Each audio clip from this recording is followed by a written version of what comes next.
क्या महागठबंधन से कांग्रेस अलग होकर चुनाव लड़ सकती है? क्या कांग्रेस पार्टी किसी और के साथ बिहार में गठबंधन कर सकती है?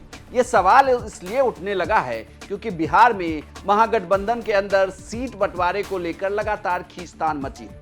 पप्पू यादव का बयान हो या फिर कोऑर्डिनेशन कमेटी बनने के बावजूद महागठबंधन में अभी तक सीएम के चेहरे का ऐलान नहीं होना, ये तमाम सवाल बताते हैं कि कहीं ना कहीं कांग्रेस को आपत्ति जरूर है।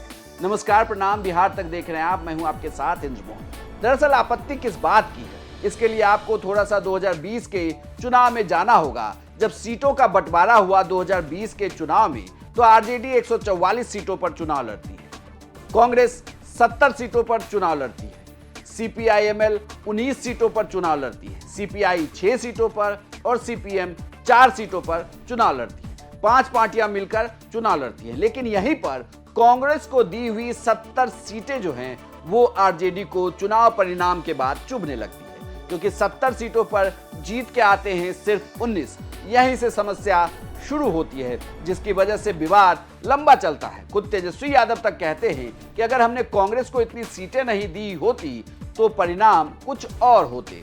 लेकिन आरजेडी सबसे बड़ी पार्टी के तौर पर बिहार में 2020 के चुनाव में निकलकर सामने आती है। 75 सीटें उनके उम्मीदवार जीतते हैं।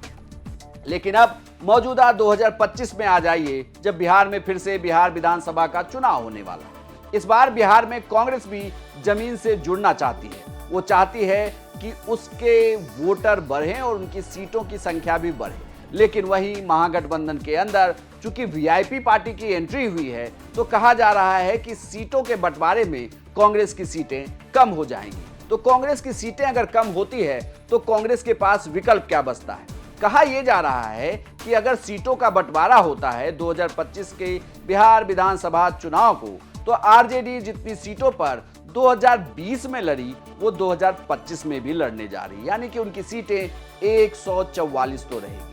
लेकिन कांग्रेस की सीटों को कम किया जा रहा है और कांग्रेस की सीटों के लिए कहा जा रहा है कि कांग्रेस को 55 सीटें दी जाएगी। हालांकि सूत्रों की माने तो यह भी कहा जा रहा है कि कांग्रेस को 55 सीटों पे आपत्ति नहीं है, लेकिन अगर सीटें 55 से 54 हो जाएं तो कांग्रेस को दिक्कत हो सकती है। यह कहा जा रहा है कि 55 से अगर कांग्रेस की सीटें कम होती हैं तो कांग्रेस महागठबंधन से अलग होकर भी चुनावी मैदान में उतर सकती है। बाकी पार्टियों को जो 15 सीटें बचती है कांग्रेस से, वो वीआईपी को दी जाएगी। बाकी पार्टियों की सीटें 2020 के आंकड़ों के हिसाब से ही रहेगी। लेकिन सवाल यही उठने लगा है कि अगर कांग्रेस की सीटें 55 से भी कम कर दी गई तो क्या होगा? राजनीतिक जानकार ये कहते हैं कि इसके बाद कांग्रेस जिस तरीके से बिहार में लगातार एक्टिव है, राहुल गांधी की यात्राएं हो रही हैं, कन्हैया को उतार दिया गया है, राजेश राम को प्रदेश अध्यक्ष बनाया गया, कृष्णा अल्लाबरू को प्रभार सौंपा गया, तो उसके बाद कांग्रेस जमीन तलाशने में जरूर जुटी हुई है और वो कोशिश कर रही है कि किस तरीके से उनके वोटर फिर से उनके पास आ जाए। इस बार कांग्रेस की कोशिश ये भी है कि वो दलित वोट बैंक को साध सके।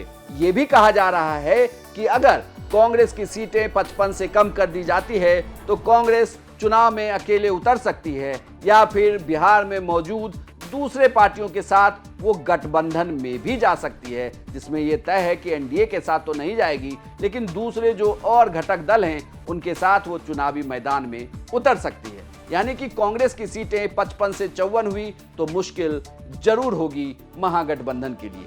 आपको क्या लगता है कि क्या कांग्रेस को महागठबंधन से अलग होकर चुनाव लड़ना चाहिए या सीटें जो भी मिले उन्हें महागठबंधन के साथ ही रहना चाहिए? अपनी राय कमेंट बॉक्स में लिखकर जरूर बताएं और बिहार की तमाम खबरों के लिए देखते रहिए सिर्फ बिहार तक।